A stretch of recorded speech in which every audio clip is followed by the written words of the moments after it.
Good afternoon, everyone, and thank you very much for joining us here today at Swiss Cyber Expo. I'm Raleigh Hill, the Marketing and Events Manager, and the topic of today's keynote presentation is Cybersecurity Culture.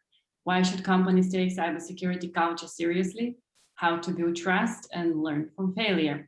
We would like to make the session as interactive as possible, and that's why at the end of the presentation we would offer a Q&A session where you will have the opportunity to ask your questions. And I would like to hand over to Samir Aliyev, the founder and CEO of Swiss Cyber Forum. He will give you a quick overview and introduce the guest speaker of today's session on cybersecurity culture. Thank you very much, Raleigh, and thank you very much for the nice introduction. And welcome to everyone to Swiss Cyber Expo. We are pleased to bring another keynote presentation and speaker to you at Swiss Cyber Expo. And today we will learn a lot about cybersecurity culture from Thomas Mosel. Thomas is working at Siemens in Switzerland. Thomas is security officer, more than 4 years at Siemens, and he has great experience in cybersecurity and the information security field. And we are pleased to have Thomas here to learn from his insights, knowledge, experience, know-how on the culture as a leader, as a business owner, how you can spread the cybersecurity culture in a company, what are the best ways, what are the key takeaways.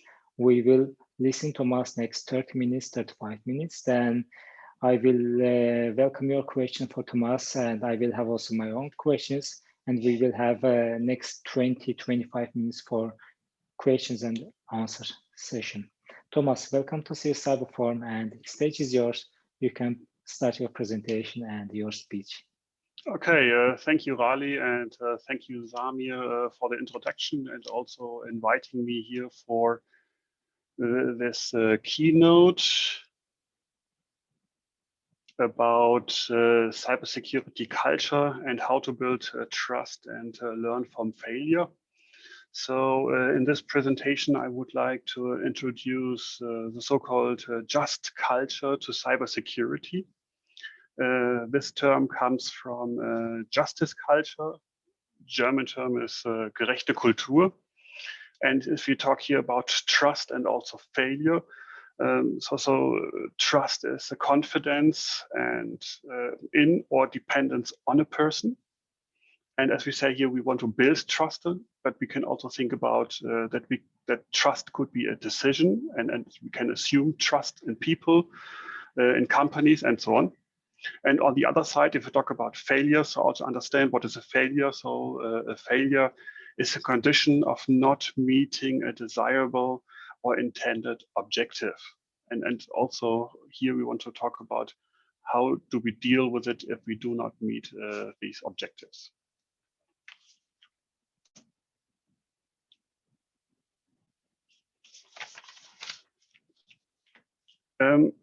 If we talk about just culture, so the just culture comes mainly from, is mainly established in so-called high reliability organizations like aviation, rescue, hospitals.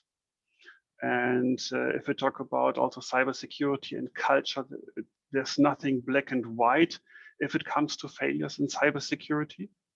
People still fear to be punished for failures and also to report failures. And this presentation shall offer perspectives and distinctions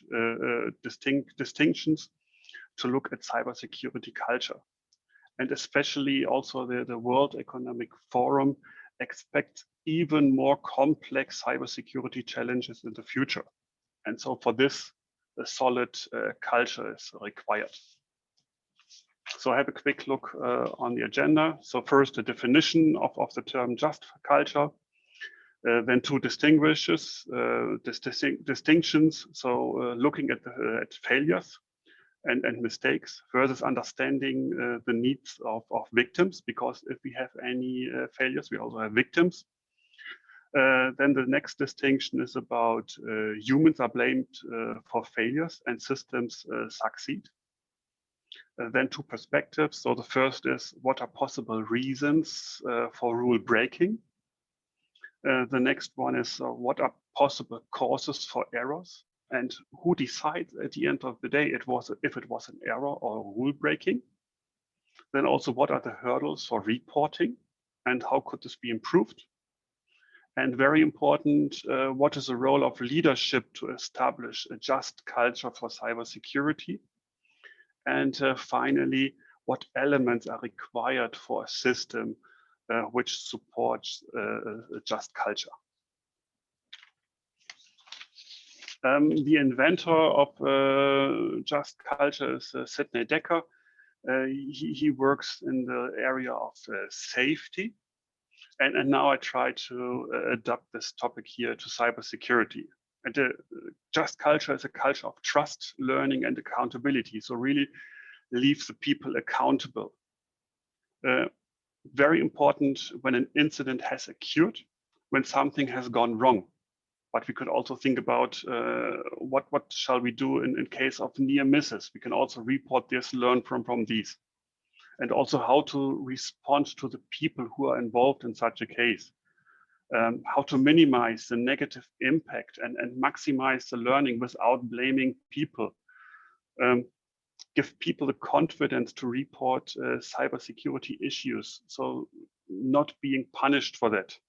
Enable the organization to learn from incidents and still hold people accountable for undesirable performance.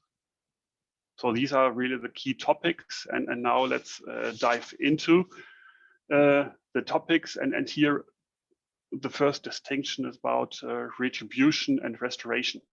So we could look at two perspectives here. So the first is, okay, the retribution culture. Here we look at which rule was broken, who is responsible, who did it, how bad was my violation. On the other side, if it comes to retribution, which rule was broken, who is responsible, who did it. I think that there is a failure here on this page I just identified. So on the retribution side, we're not looking at which rule was broken. That's totally wrong because that's on the other side. So we talk here about retribution and restoration on the right side. So sorry for that. I will send it to you, Rami, afterwards. So on the left side, as I said, the retribution. Here it's about penalties, punishment, and really what happened, who was it, how bad was it. Even it could be an honest mistake, at-risk behavior, or even negligence or recklessness. That's really here to understand. On the other side, the restoration on the right side. Here we talk about what are the victims. So there are first victims, so the company itself, the customers. They have certain needs. Then there are second victims. So could be a user who clicked once and who, or someone who opened a maintenance port and that led to a ransomware infection. And there could be also other communities or in the organizations. So people also want to understand what happened. Maybe they can also help. They want to help to restore incidents in a company. So if you see reports about ransomware infections and you just read it, okay, just one person clicked in an email. So what really happened here? Was it an honest mistake, at-risk behavior, negligence or recklessness? And who decides it? So I'm more here on the restoration side, which is unfortunately not visible. But here it's really how to recover from it and how to learn from that side. And you also may have seen on public reports that in most cases, the reports say that humans are the biggest risks. Is that really the case? And I also think that these reports could lead to mistrust of people. So you always see, okay, 90% of data breaches due to human errors, or cybersecurity processes most vulnerable to human errors. But why do these errors happen? So that there we should have a look, and if it's really always the human side. So that's why I would like to here have a distinction between humans and systems. On the left side, how often have you heard that a severe cybersecurity incident happens because of failures caused by humans? So here we hear the individual fails. And on the other side, you hear, okay, companies have established best-in-class cybersecurity controls, certifications, and so on, so the systems succeed. And so one case I've seen is that there was a ransomware infection in a mall in a country because of an open maintenance port at a customer installation. So did the engineer fail here? Or were they missing controls as a customer side so that the engineer was easily able to open this maintenance port? Or were there no controls to close the ports anymore? Or even if you see like one click maybe could lead to a production stop. Maybe just think of a car manufacturer. Could lead to a lot of loss of money. Also here, if it's just the failure of the one click, or was the system not set up for that?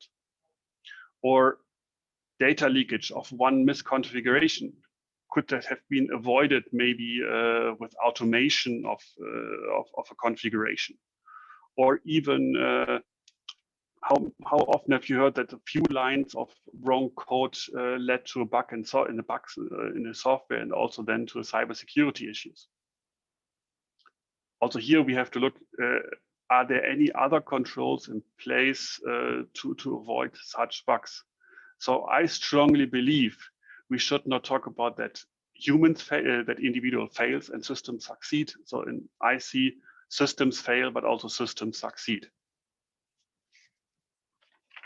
And so that's, I would like to introduce here the so-called Swiss cheese model. Maybe you have already heard about it, maybe in the safety context or so. And if you just look here for the example of a few lines of code which led to a bug in the software.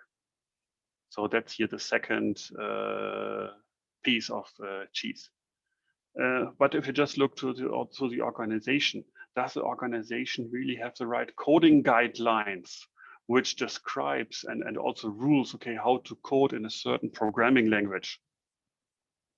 So maybe these guidelines did not properly cover very specifics of this programming language. Or if you look to code analyzers, was the code analyzer system, the tool, properly configured for the use cases, or were any use cases missing at all? And also in regards to to the security tests, have been the right security tests being carried out? So maybe if the right security tests have been carried out, also the bug in the software have been found. So you really see here just a few lines of code which led to a bug in the software might not be just a root cause. It could be a failure along the entire development process. So even here, just to see one root cause might not be sufficient to understand what leads to a failure, and especially might not lead or was a failure by just one person. It's really an organizational issue here we have to look at. Then we can also have a couple of perspectives, like for rule breaking. So here 6 different theories.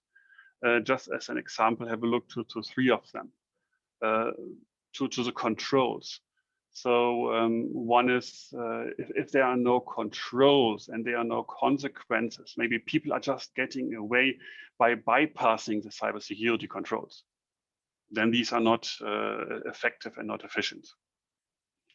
Then the subculture sounds a bit strange, but also here people are defining their own rules and controls because of stupid procedures. And here it's the case, they think it's a stupid procedure. They don't understand it. They don't get it. Also here, it's an organizational topic to develop the right procedures which the people understand and follow. And if you look here to the bad apple, of course, you could also have bad, malicious, or incompetent practitioners. Could also happen.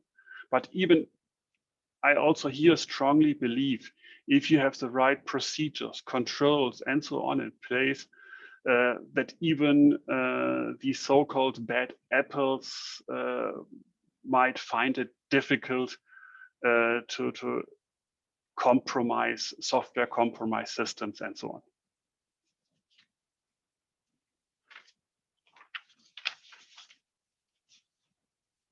Let's have a look to causes for failures.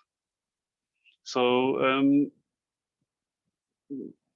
three, I would like to have a deeper look in it, and then some more.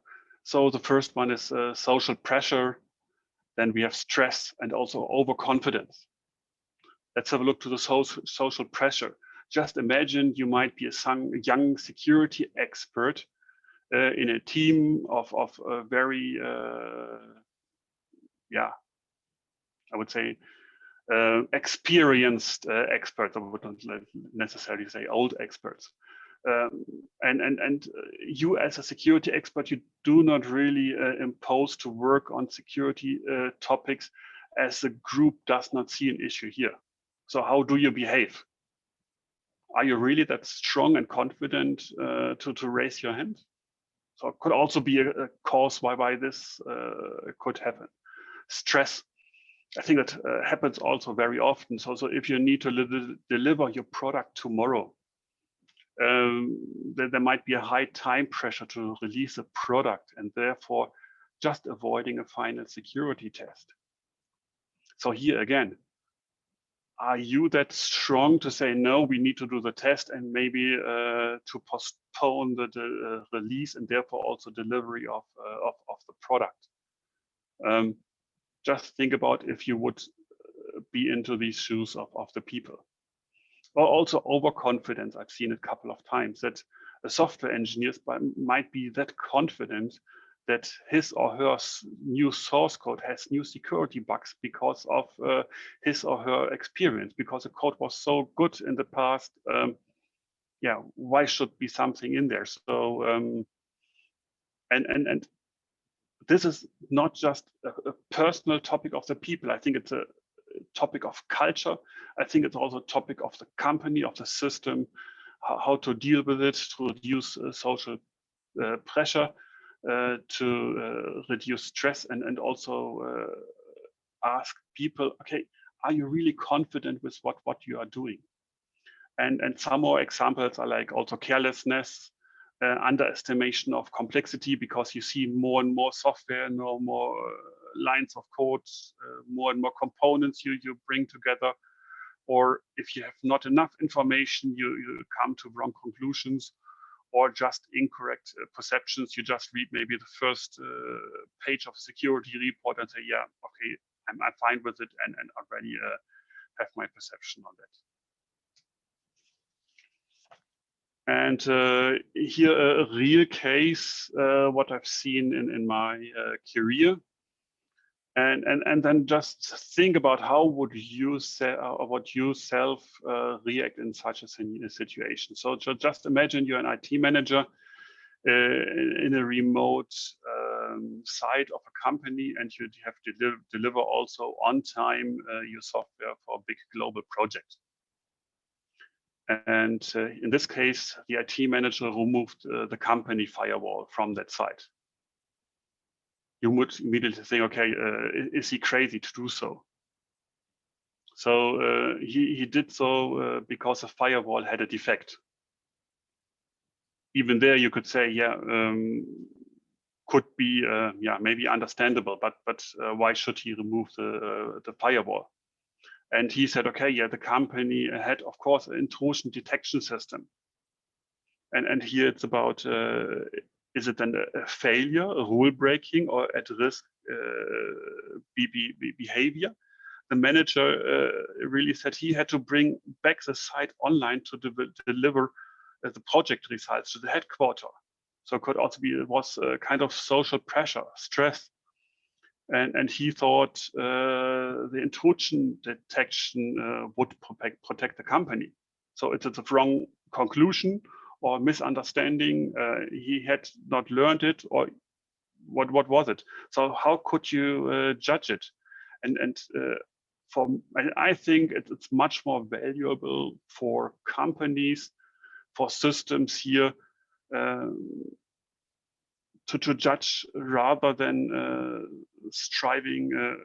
Is it here more important to judge the person, to judge the people, or really to strive for restoration and to fix the issue and to bring back the company into a secure state?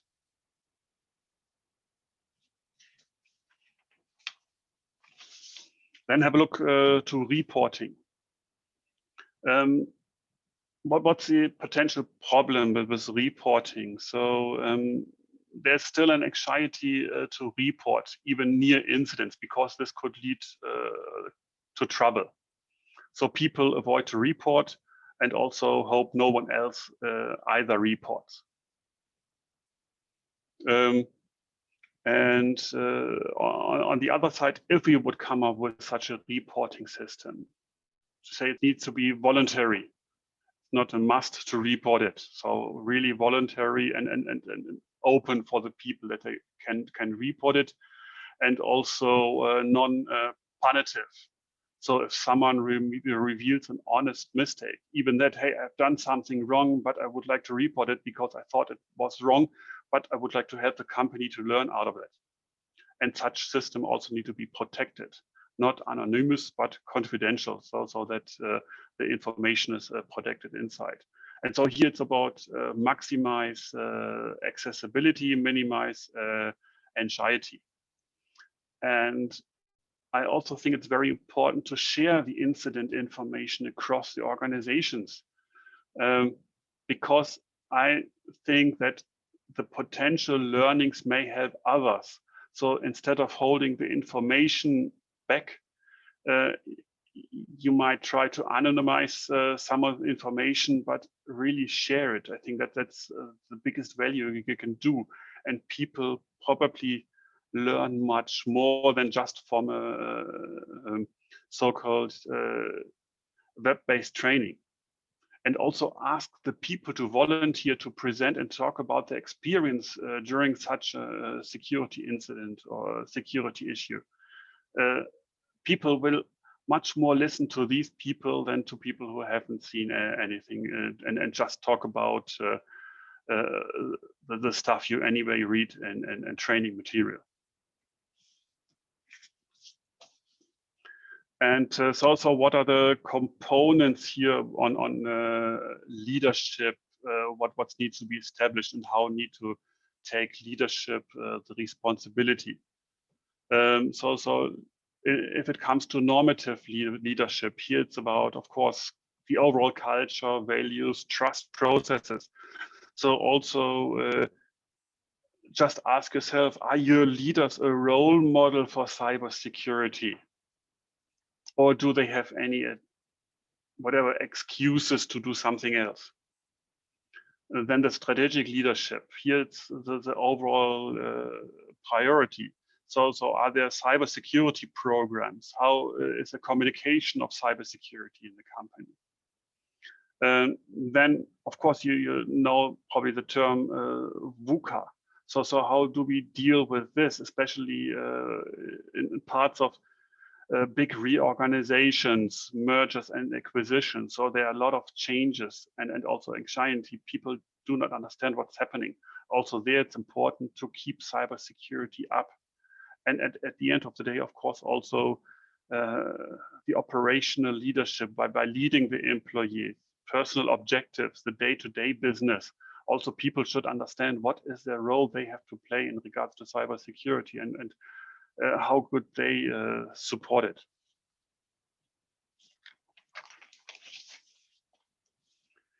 And of course, if we talk here about the VUCA, with volatility, uncertainty, complexity, and ambiguity.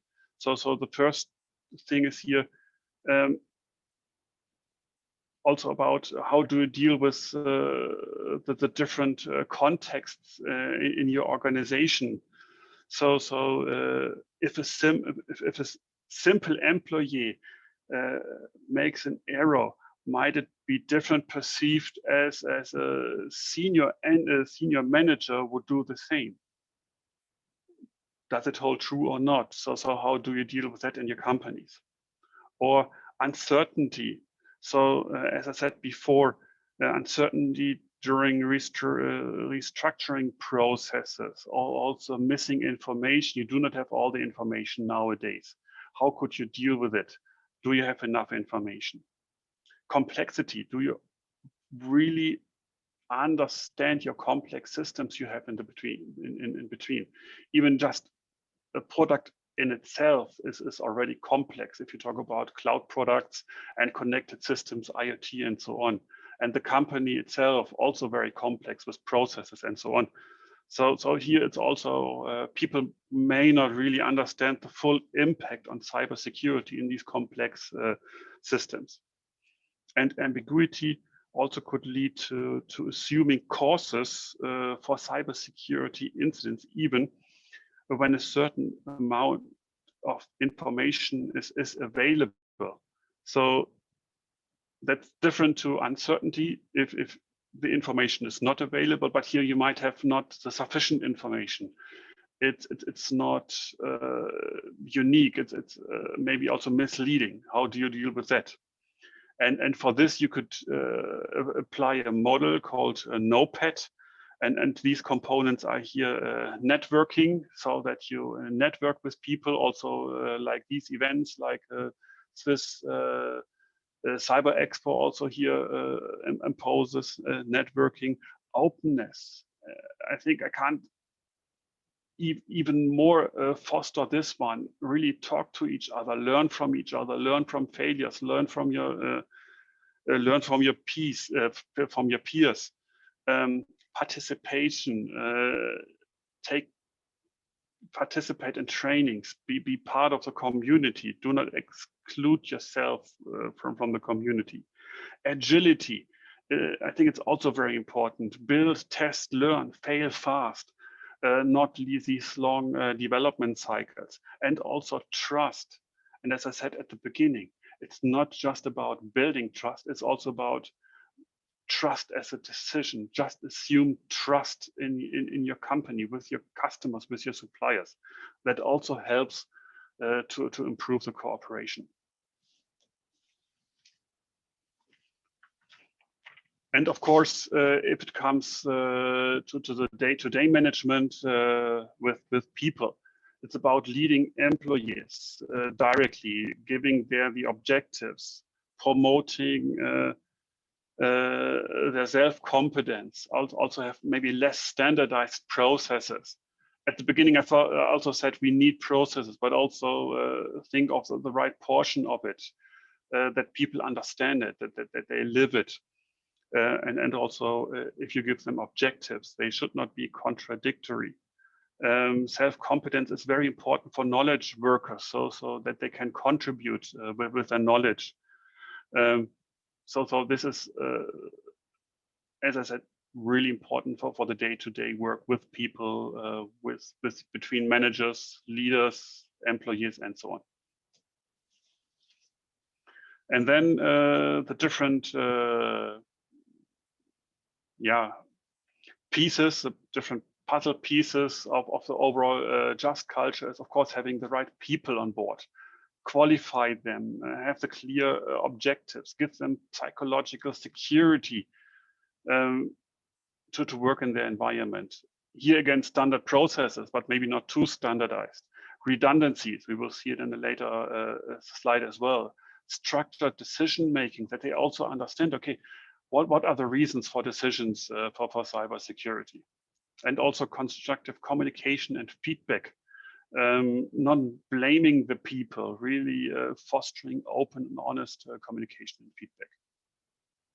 So as we talk about redundancy, so also have enough people, see that you have a big not so small teams, that you have different ways of doing things. Review cybersecurity critical results, having processes, tools, and automation for additional cybersecurity checks give the people also more freedom to work. And also the psychological security. It's not just about being nice, it's about learning, knowing that failures are allowed. Also that people, the leaders acknowledge that they don't know everything, that they also could make failures, and that there are no simple and easy answers. I think that's not possible nowadays anymore. And ask real questions, not just rhetoric questions. And yeah, work in a network. So it's not just about having all processes in place. It's not all about tools, but also here about being open and honest to your people and trust them as positive as possible. And also the right people. On one side, if it comes to cybersecurity, of course, you need professional competence. That's the number one of, but also they need to have a certain awareness for risks and problems so that they understand what could happen. Also, how do they communicate? Their adaptability, how can they adapt to different situations in different times? And also, what are their capabilities in regard to self-management? How would they deal with incidents? How would they deal with cases under pressure and so on? So also here about just do not entirely think about if they have the right cybersecurity knowledge. You need more if you would like to have an open and honest cybersecurity culture.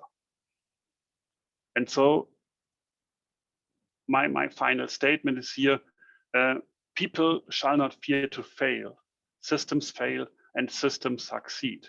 And if you build up these open and honest systems, I think you can really foster an open and honest culture, yeah, to learn from failures and also to build trust overall in regards to cybersecurity.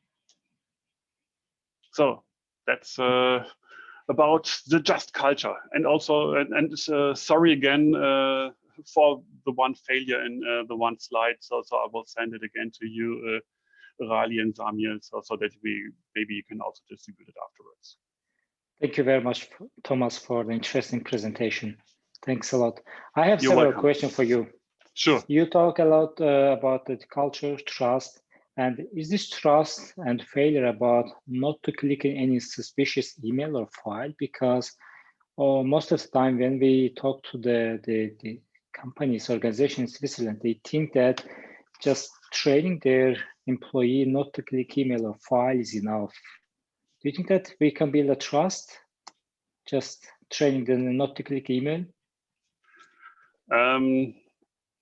For me, it's one small piece of the overall puzzle, I would say here. And I think most of the people in the meantime understand they should not click each and every email, each and every link. So personally, I'm not a big fan of such phishing campaigns. That's my personal view. That's not the official Siemens view. We still do it. But as I said, I try to foster a different way here to really give them a better environment and really to learn, and also to say it could happen. But if it happens, let's learn from it. Let's work together on it and also share the information with a broad audience. Thanks a lot. And what's your opinion on the role of the management board on cybersecurity? This is mainly for SMEs in Switzerland that we might send them some message to the board or board members that they know their responsibilities on cyberspace. So what do you mean really? I mean, do you think that the board are responsible for cyber attacks? or the cyber culture, cyber strategy of the company? Do you think they have the responsibilities, or the IT manager is responsible for everything? I think the ultimate answer is the board is accountable for that. And the cybersecurity team, the IT team, but also the entire company and all the employees are responsible also to deal with it, to implement the right measures, to implement the right procedures. But the board is here really accountable to make sure that the company has the right people on board to implement it. And I also don't see that it's always about budget. It's also not always about hunting for the right people. I think you could already do a lot with your available budget if you take the right decisions, and also could do a lot with your people you already have. If you educate them, if you trust them, and treat them as adults. Yeah. That's true. That's true. Thanks a lot. Who are the main stakeholders in building trust in cybersecurity for a company? Who are the main stakeholders in the company? Can you give us short intro or explanation for this question? I would not really say that they are main stakeholders. I think at the end, all employees are stakeholders in regards to keeping up the cybersecurity posture for a company. But of course, the leaders, the managers are accountable here to foster it, to really make sure it's a priority, but also that it's an open culture. As I said, yeah, we as a company, we as leaders, we as managers, we trust you. And also, yeah, you can make failures, you can do so, but then we take it serious. And please share it. We can only learn from it if we share it, and if we don't share it, we maybe just lose the money here. And I think the more open it will be shared, I think the more people will also learn from it.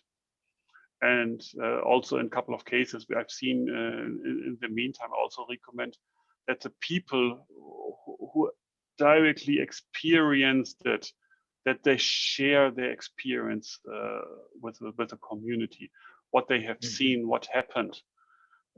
So it's not about, okay, this person was directly involved, so never talk to them. Totally opposite. Talk open with them, and so I think then you have the best learnings, and probably the best training and the cheapest training. Great. Thomas, you are also developing products, security products, other products at Siemens. And we know that we have to implement all the security principles from the start day to the product, software, program, management program, development. Do you think that we have to start from ideation stage, that we have an idea? Shall we put all the security thoughts and the discussion from ideation stage until the launch date? Or do you think that just keeping in mind some security principles towards to the end? I think that's a bit kind of a black and white question. So if you think about to ideate products, if it is a security product, pure security product, of course, then you need to think about security from the beginning. If it is a product, of course, at the beginning you think about the features and so on.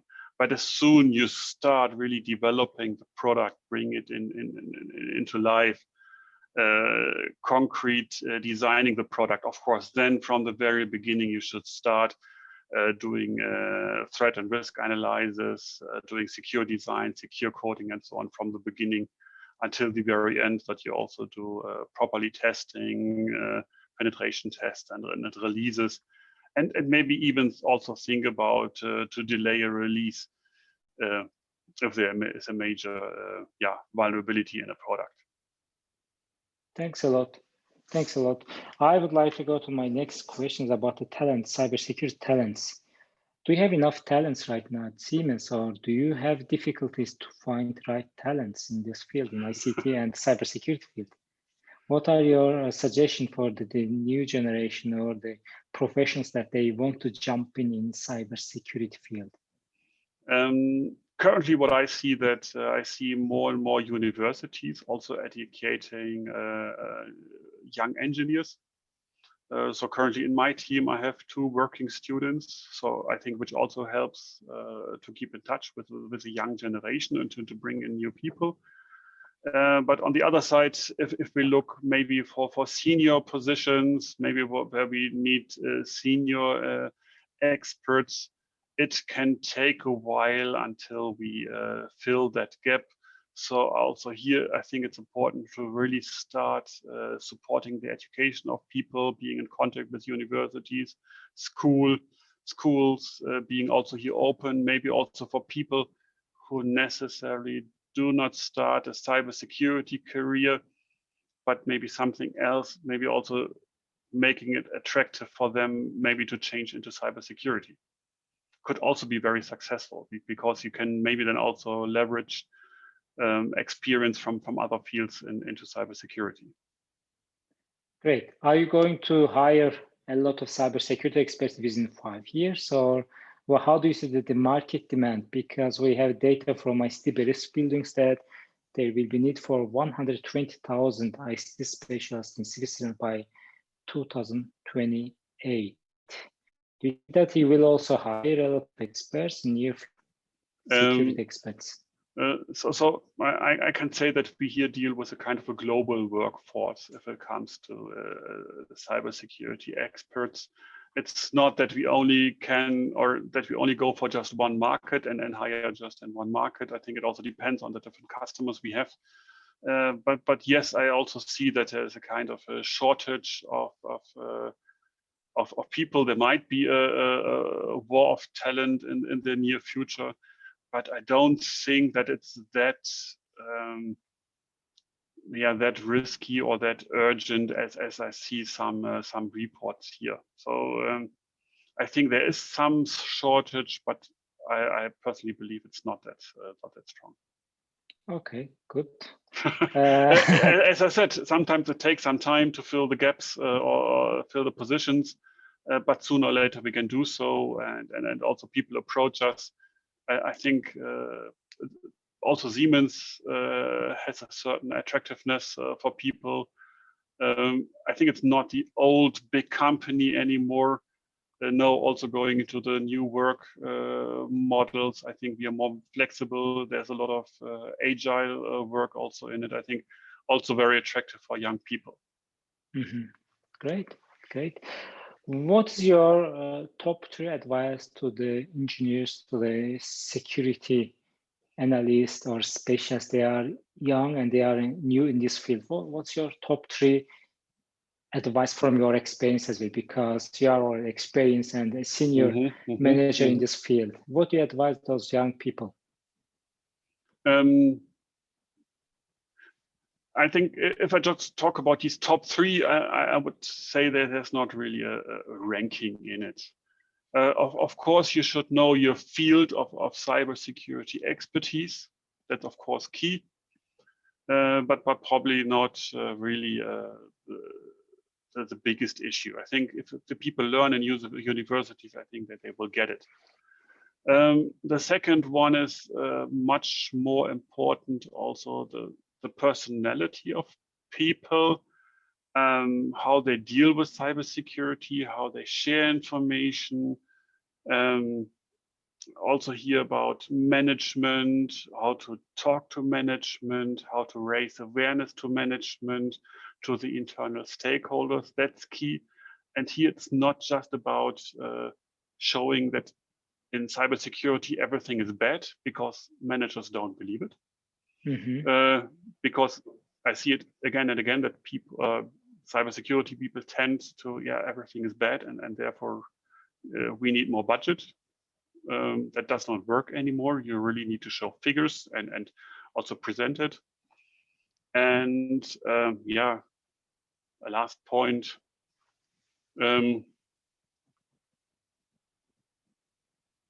Yeah, it's difficult. Third point. Just give me 5 seconds.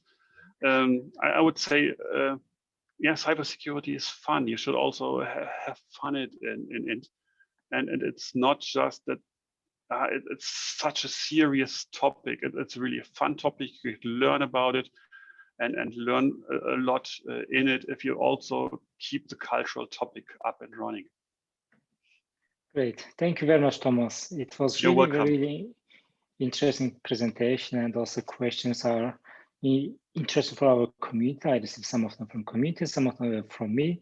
I think we are towards the end of our session for today. I would like to thank you for your time, for the presentation, everything that you spent a lot of time to prepare it and speak at our event. Do you have anything to say before we close the event?